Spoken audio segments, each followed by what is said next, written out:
I just found out my boyfriend of 7 years never actually planned on marrying me because I'm an immigrant, and now I can't believe I wasted all this time on someone who saw me as nothing more than a visa scam. I, 29F, moved to the US 7 years ago as a grad school student from Indonesia.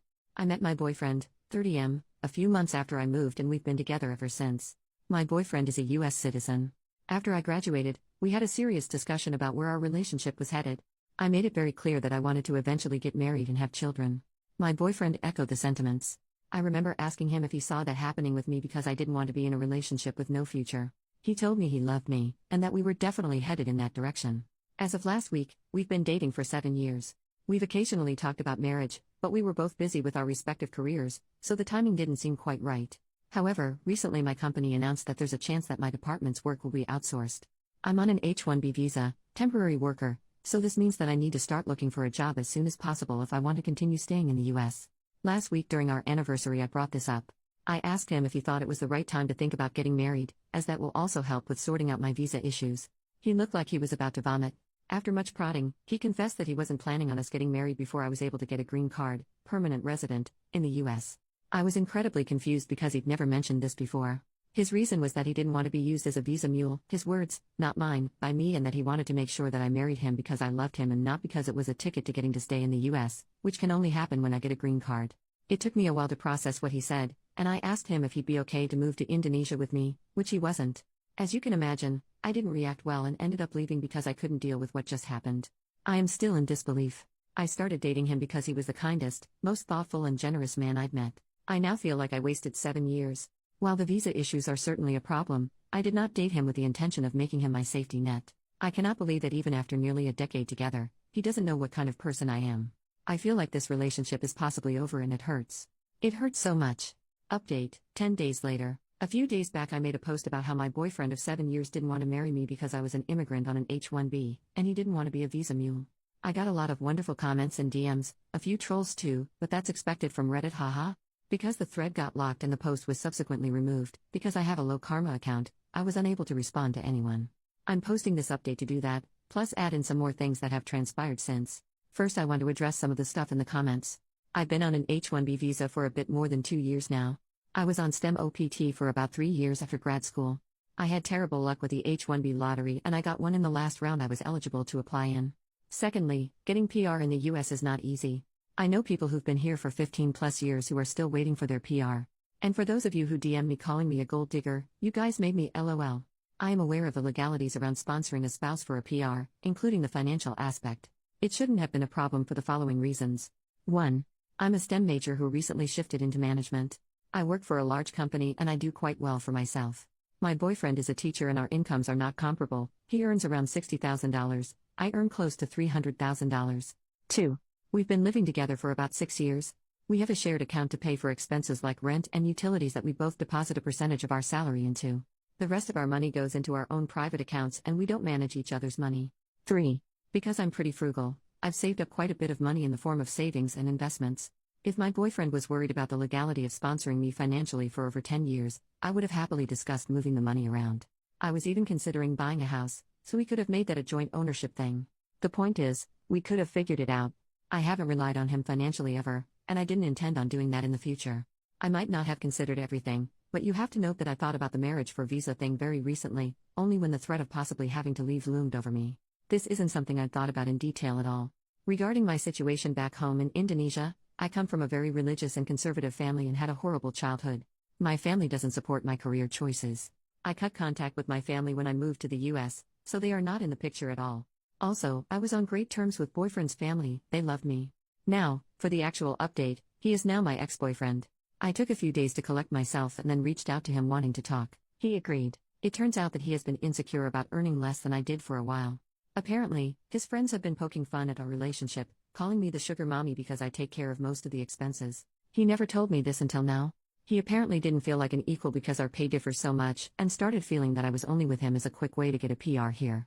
I was speechless. I couldn't believe that his friends gaslighted him into doubting our relationship. I reminded him how he had supported me when I was in grad school, like getting me groceries when I had little money to spare, allowing me to stay with him rent-free in my last year of grad school to help me minimize expenses so I didn't have to take out a loan, letting me use his car when I was attending interviews. I told him that he did them because he loved me, and me taking on the majority of household expenses, since I started working, is my way of paying him back for all the things he did for me back then. He said that he gets what I'm saying, but also that he didn't expect me to start earning more than him straight off the bat. I asked if there was any chance he'd consider going to couples therapy, like some of you had suggested, and he declined because he didn't think he was being unreasonable.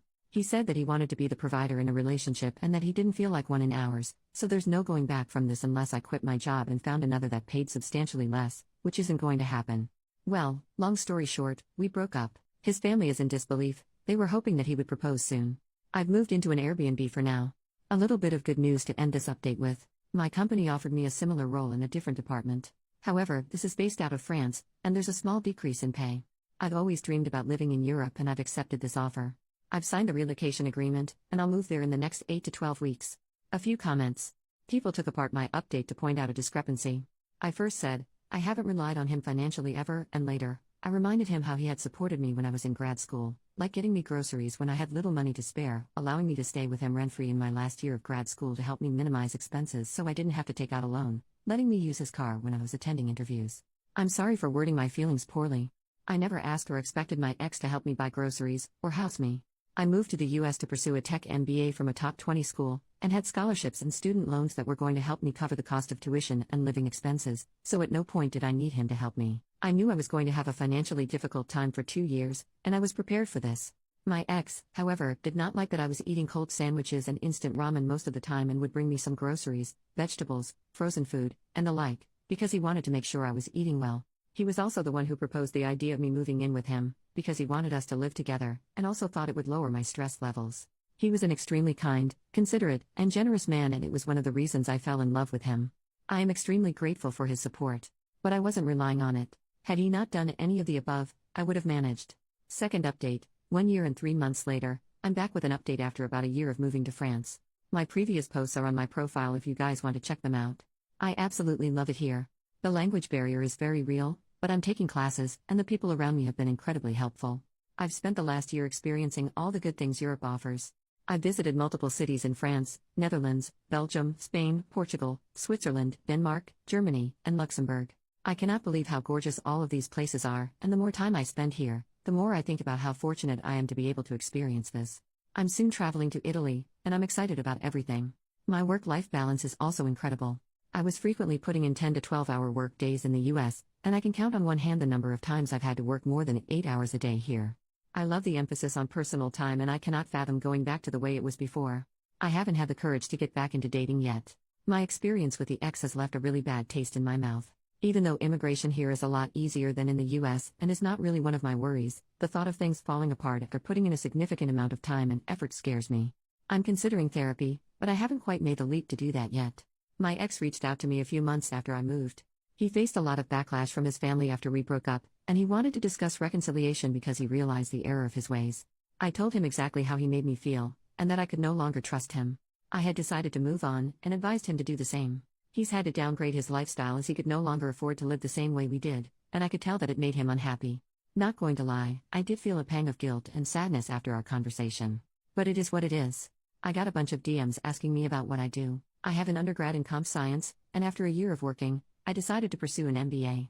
I was fortunate enough to get into one of the top 20B schools with a scholarship that reduced my tuition by about 30%. I got into tech consulting initially and then switched to product management after a couple of years. Final update, 1 year and 7 months later. Hi everyone. It's been 3 years since my original post. I now live in the Netherlands. Switched over to another company last year. It's cold and wet most of the year, but this summer was glorious, and at times, hot enough to remind me of home. I went through therapy, for a few months. I must admit that I was not fully committed to it. But talking and venting helps a lot. That, and distance, and time, has definitely helped me heal. It's a bit hard making friends in Netherlands. Most people seem to want to stick to their existing social circles.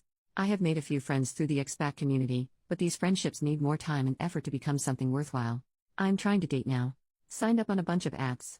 Haven't really had a lot of success so far, but I'll keep putting myself out there.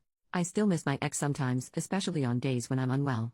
Because it reminds me of how he used to take care of me and make me congee. I miss being cared for. And no, I haven't reached out. That chapter is truly done. But I got a cat.